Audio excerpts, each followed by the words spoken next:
On a foggy, damp morning, a man in a bright blue suit knelt before a cold black stone, carved with the portrait of a woman whose smile he once knew down to its smallest shades.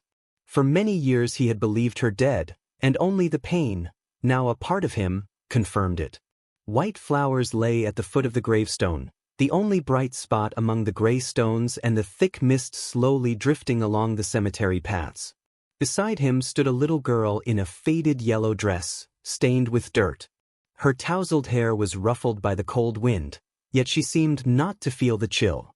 A small, delicate hand rested gently on his shoulder, a quiet but firm gesture, as if she knew something on which his fate depended. The girl had grown up in a poor hut on the edge of a forgotten village, living with her sick grandmother, always hungry, seeing the world as adults would prefer not to see it. 5 years ago, a woman came to their village, quiet, confused, like a shadow that had lost its name and past. No one knew who she was, where she came from, or why her eyes were filled with unspoken sorrow. But the girl, still a child then, saw in that gaze the same pain she now saw in the man's eyes at the cemetery. And so she decided to lead him to the village. She had no idea what would come of it, she simply felt it had to be done. When the man entered the small house, the woman was sitting by the window, staring motionlessly at the fields wrapped in fog. She did not recognize him. Her memory was a locked door behind which an entire world was hidden. But he recognized her instantly, by the movement of her hands, by the line of her cheeks, by the slightest tilt of her head. He showed her photographs, told her stories from their shared life, never trying to force her to remember. He simply stayed near, patient, quiet, as if trying to rebuild a fragile bridge between the past and the present. Sometimes she pulled away, frightened by her own feelings, but gradually she grew accustomed to his voice, his kindness, the special calm he brought with him. The girl, who had become an accidental link between them, visited less often but was always a welcome guest. The man always found food for her, warm words, and a grateful look, for without her, their paths would never have crossed again. And so the family, shattered by time, began to slowly come together once more, like broken pottery carefully glued back piece by piece. The woman still did not remember her former life, but beside him she felt, this was where she belonged. This was her home. And ahead of them lay a new story, one they had yet to write. Time in the village flowed slowly, almost imperceptibly. The man continued to visit the woman every day, bringing groceries, repairing the old roof, gathering flowers for her in the fields. He did not demand the impossible. He simply waited. And one day, after many weeks, something inside her stirred. It happened in the evening, when the sun was setting and gilding the dusty path. The woman sat on the porch, listening to the wind rustling the grass behind the house.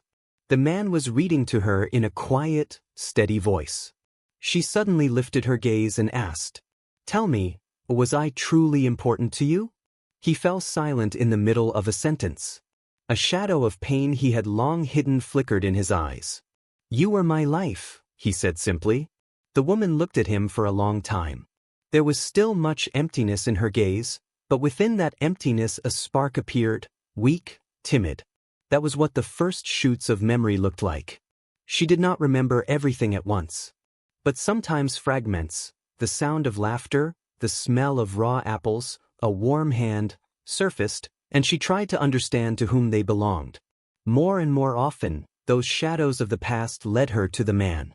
Meanwhile, the girl returned to them more and more often. The man helped her with food, arranged medicine for her grandmother, and later found her a place in a school in a neighboring settlement. He was not related to her, but he became the closest adult she had ever had. She saw how the woman changed each day, becoming softer, warmer, as if learning to trust the world anew. Sometimes the girl noticed how the woman looked at the man, long, thoughtfully, as if trying to solve a mystery hidden in his eyes. And one day, on a cold autumn morning, when the wind chased dry leaves along the ground, the woman approached him herself. She held something wrapped in an old scarf. She handed him the bundle. The man unfolded the fabric and froze. Inside lay a silver ring, their wedding ring, the one he had given her on their wedding day. "I don't remember where I found it," she said quietly. "But something inside responded. As if, something is coming back to me. His lips trembled. He wanted to say something, but no words came out. She placed her hand on his. I don't remember the past, she said softly. But I feel that I want to be with you. As if we never parted. And at that moment the sun broke through the clouds, flooding the yard with warm light, and the man understood. A miracle had happened after all. Winter passed. Then spring. The woman did not fully recover her memory, but she no longer feared the future. With the man she built a new life, calm, pure, like the first page of a book. The girl visited them often, and they considered her a part of their family. She grew stronger, more confident, and no longer felt alone. One summer day, on a cool morning, the woman woke before everyone else. She stepped outside and stood for a long time, looking at the road leading to the fields. And suddenly she whispered, I remember, not fully, not clearly, but still, she remembered. When the man came out after her, she turned to him with a smile, warm, the very one he had carried in his heart for so many years. Thank you, she said, for finding me again. He embraced her as if afraid it was all a dream. But she was there, alive, warm, returned by fate. And nearby, on the old bench, the girl in the yellow dress, now older, neat, with braided hair, quietly watched them and smiled. She knew, sometimes miracles happen not because they are meant to, but because someone believed in them to the very end. And so the family, broken by time, came together again, not thanks to memory, but thanks to love, which proved stronger than the past.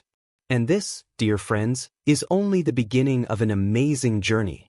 Write in the comments where you're watching this video from, and don't forget to leave a like if you enjoy this kind of story. Subscribe to the channel. There are many more warm and heartfelt moments ahead.